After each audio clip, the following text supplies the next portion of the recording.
আজ ডাকসু নির্বাচন, সেখানে আর কি নাটক হচ্ছে? নাটক আসলে তো হয়েছে আগের রাতে ইতালি আর ইসরায়েলের ম্যাচে, যে ম্যাচে ইসরায়েলকে হারাতে প্রাণপণে চেষ্টা করে গেছে ইতালি, আর ইতালি শেষ পর্যন্ত 9 গোলের নাটকে ম্যাচে অবশেষে গিয়ে জয়ের দেখাটা পেয়েছে। ইসরায়েল প্রথমে লিড নিয়েছিল একটা আত্মঘাতী গোলের সুবাদে, এরপরে ময়েজে কিন সমতায় ফেরান, ময়েজে কিন আবারও গোল করেছেন, তার আগে ইতালি আরও একবার পিছিয়ে পড়েছে এবং 2-2 হওয়ার পরে ইতালি একবার 4-2 পর্যন্ত এগিয়ে গিয়েছিল পলিতানো এবং রাসপাদরির গোলে, সেখানেও ম্যাচ থামে নাই। ইসরায়েল ম্যাচে ফেরত আসে বাস্তনির আত্মঘাতী গোলে। নাটকের শেষ সেখানে হয় নাই, একদম শেষে গিয়ে সান্দ্রো তোনালি গোল করে ইতালিকে জিতিয়ে বিশ্বকাপে খেলার স্বপ্নটা বাঁচিয়ে রেখেছেন। অবিশ্বাস্য একটা ম্যাচ হয়েছে, মানে দুবার পিছিয়ে পড়েছেন আর ইতালির ডিফেন্ডাররা বাস্তনির কাছ থেকে আত্মঘাতী গোল, যে গোলটা আমি দেখলাম, এটা কোনোভাবে এক্সপেক্ট করি নাই। চকোলেট, কমলা আর লেবুর ক্রিমি স্বাদের এক অনন্য অভিজ্ঞতা, ইস্পাহানি পাফি বাইট। বাস্তনি এভাবে একটা আত্মঘাতী গোল দেবেন ম্যাচের ওই মোমেন্টে গিয়ে, যেখানে ইসরায়েলকে আবারও তিনি ম্যাচটা প্রায় গিফট করে দিচ্ছেন এমন অবস্থা। 1 পয়েন্ট ইসরায়েল সেখানে পেয়েই যাচ্ছিল। সান্দ্রো তোনালির ব্রিলিয়ান্ট একটা গোল, ডি বক্সের বাইরে থেকে 20 ইয়ার্ডস আউট, ভালো একটা গোল দিয়েছে আমার মনে হয়। কিন্তু গোলকিপার, আমার মনে হয় সেখানে সুযোগ ছিল ইসরায়েলের গোলকিপার, যদি ভালো একটা অ্যাটেম্প্ট তিনি করতেন, সেভ দেওয়া সম্ভব ছিল। দেখেন, এইটা বললে তো দোনারুমার কথাও বলা যায়, যে দোনারুমাও বোধহয় আরও কিছু সেভ করতে পারতেন, কিন্তু যে ইতালিকে আমরা দেখলাম, এই ইতালিকে আমরা চিনি। হ্যাঁ, আপনি বলতে পারেন যে ইতালি 2 ম্যাচে গোল করছে, 5টা 10টা।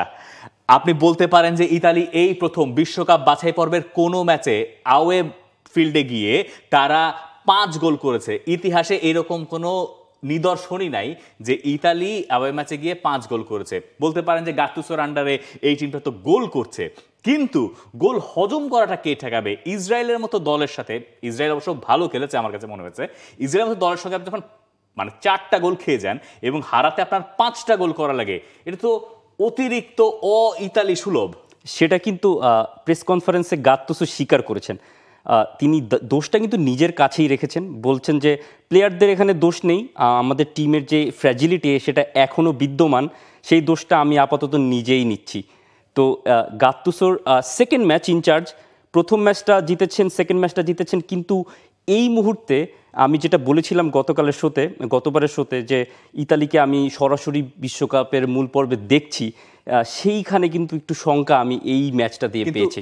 এই ম্যাচ যদি ইতালি ড্র করতো বা ইতালি যদি হেরেও যেত, তাহলে আমরা বিশ্বকাপে খেলার সম্ভাবনা ইতালির ওখানেই শেষ হয়ে যেতে পারতো। এইরকম একটা শঙ্কার ভেতরে থেকে ইতালি যে ম্যাচটা বাঁচিয়ে কত বড় উপকার যে আজুরিরা করেছে ইতালিয়ানদের জন্য, সেটা আপনি পয়েন্ট টেবিল দেখলে বুঝতে পারবেন। কারণ এই ম্যাচ যখন শুরু হয় তখন ইতালি ছিল ইসরায়েলেরও নিচে, এখন 1 ম্যাচ হাতে রেখে ইতালি আর ইসরায়েল আছে সমান, এবং এই গ্রুপের শেষ ম্যাচ হচ্ছে ইতালি ভার্সেস নরওয়ে, যেই নরওয়ে সবাইকে ছাড়িয়ে একটানা এগিয়ে গেছে। নরওয়ের ম্যাচ রয়েছে আজকে, বোধহয় রাতে আজকে ম্যাচ রয়েছে, এবং নরওয়ে ওই জায়গায় বিশ্বকাপে যাওয়ার জন্য খুব ভালো অবস্থানে আছে।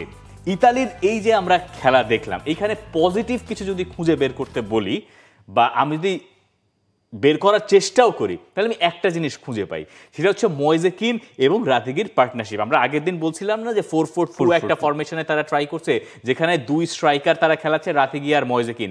এই দুজনের কম্বিনেশন আমার কাছে চমৎকার লেগেছে। স্পেশালি সেকেন্ড স্ট্রাইকার হিসেবে রাতিগি যে কতখানি ইফেক্টিভ, এটা তিনি কালকে আবার প্রমাণ করেছেন।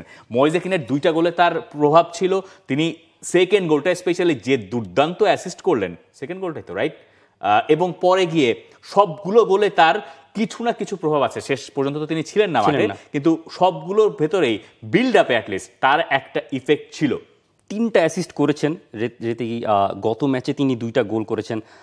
4-4-2 ফরমেশনে এই 2টা স্ট্রাইকার ইতালির এখন বর্তমানে 2টা বড় অ্যাসেট। এই ওয়ার্ল্ড কাপ কোয়ালিফায়ারে সেইটাই প্রমাণিত হয়েছে। গাতুসো 4-4-2তেই এগোবেন আমার মনে হয়, কারণ যদি আমি এই 2টা স্ট্রাইকারকে একসঙ্গে না খেলাই তাহলে সেটা বোকামিই হবে। এই মুহূর্তে যেই ফর্মে তারা আছেন, যে কম্বিনেশনটা তাদের মধ্যে দেখা গেছে, রাতেগি যে খেলার মাঝে বিল্ড আপে যে কন্ট্রিবিউশনটা করেন, সেটা খুবই গুরুত্বপূর্ণ। হোয়াট অ্যাবাউট ময়েজে কিন?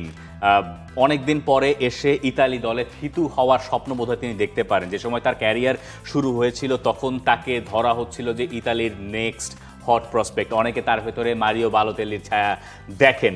স্পেশালি কালকে তিনি সেকেন্ড গোল যেটা করেছেন, যখন ইসরায়েল সেকেন্ড হাফে এগিয়ে গেল 2-1 যখন ব্যবধান হলো, তার ঠিক পরের মুহূর্তেই তো জবাবটা ইতালি দিয়ে আবার সমতায় ফিরল, নাহলে চাপটা আরও বেশি বাড়তো।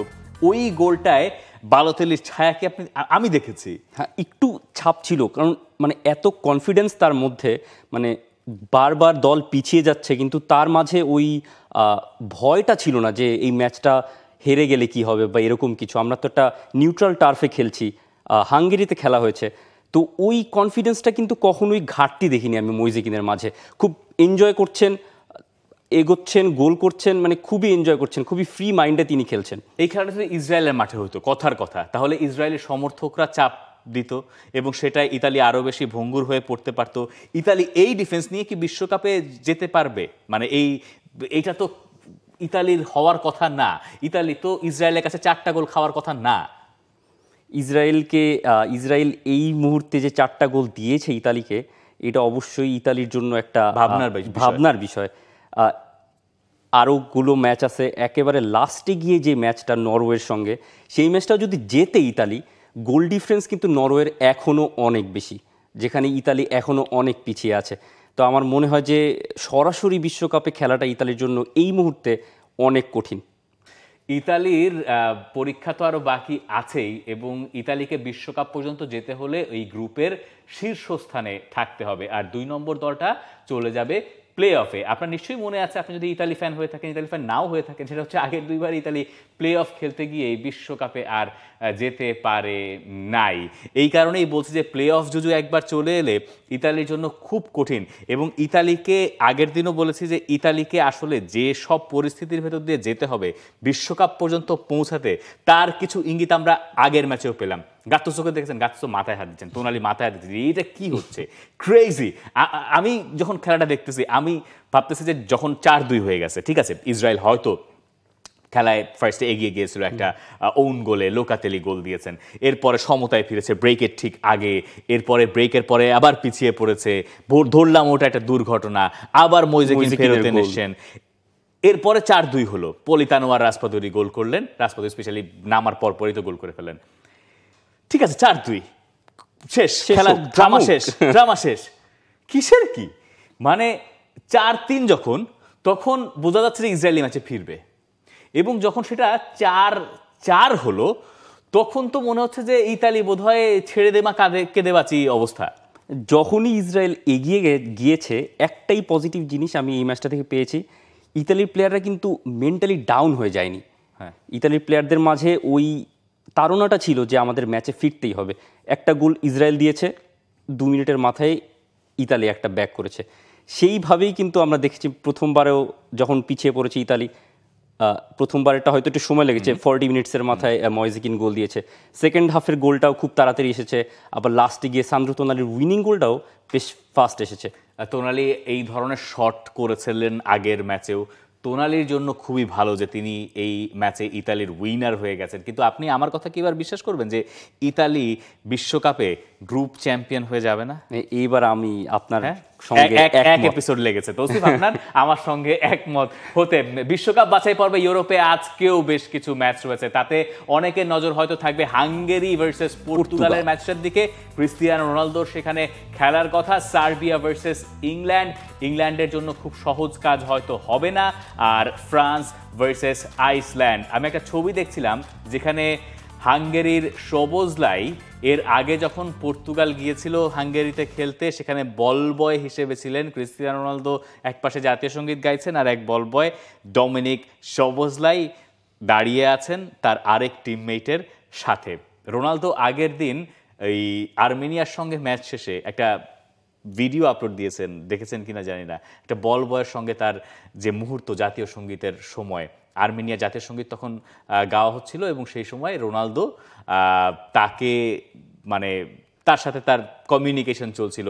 পরে শেষমেশ ওই বেচারা কেঁদেই দিয়েছেন রোনালদো যখন তার পিঠ চাপড়ে দিয়েছেন তখন। হ্যাঁ, বল বয় বলে ওনাকে কি বলে, মাস্কট বলে, হয়তো মাস্কট এক্স্যাক্টলি। বল বয়, আপনি যখন বল বয় বলছেন আমি একটু কনফিউজড হয়ে গেছি, মাস্কট ছিলেন। হ্যাঁ, খুব একটা দারুণ মুভমেন্ট ছিল। হ্যাঁ, এবার আমি আপনার সাথে একমত। হ্যাঁ, মাস্কট খুব একটা দারুণ মুভমেন্ট ছিল। পর্তুগালের এই ম্যাচটা আমার মনে হয় না খুব বেশি সহজ হবে, যদিও পর্তুগালের অনেক প্লেয়ার আছেন, পেদ্রো নেতো ফর্মে আছেন, রোনালদো তো অবশ্যই ফ্লাইং ফর্মে আছেন, আর 2টা গোল দিলে হয়তো কোয়ালিফায়ার্সে বিশ্বকাপ কোয়ালিফায়ার্সে টপ স্কোরারও তিনি হয়ে যাবেন।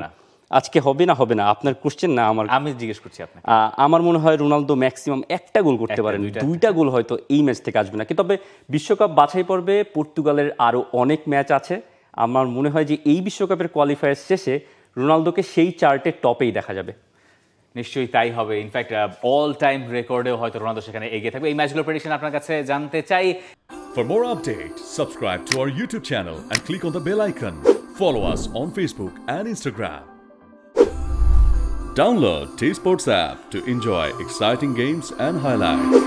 Visit tsports.com.